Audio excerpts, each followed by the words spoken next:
এটা এক ধরনের তেলাকচু শাক আছে না, তেলাকচু শাক। এটা অনেক ঔষধীয় গুণ ক্ষমতার কার্যক্রমে কাজ করে।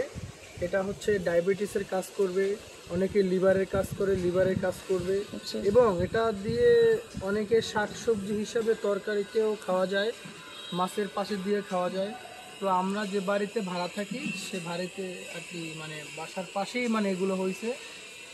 যাই হোক, তো আপনারা এই শাকগুলো অনেক ঔষধীয় গুণ ক্ষমতা, আপনারা বিভিন্ন কাজে, এটা যে কত ভালো একটা ঔষধীয় একটা গাছ, মানে আপনারা না খেলে বুঝতে পারবেন না আর কি যে কত ভালো একটা।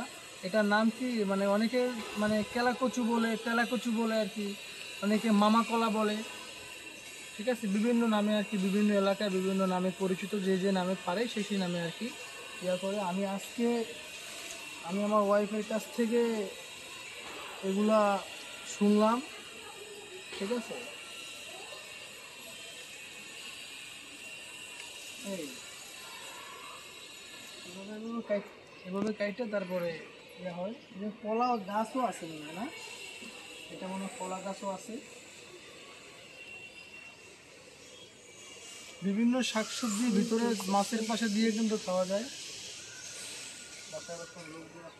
এগুলো ফুল হয়েছে সাদা কালারের, ওই যে দেখা যাচ্ছে। হ্যাঁ হ্যাঁ, এই একটা ফুলও হয়েছে, ঠিক আছে। ফুলটা তো লাগবে না, ফুলটা ছাড়া ঠিক হয় নাই।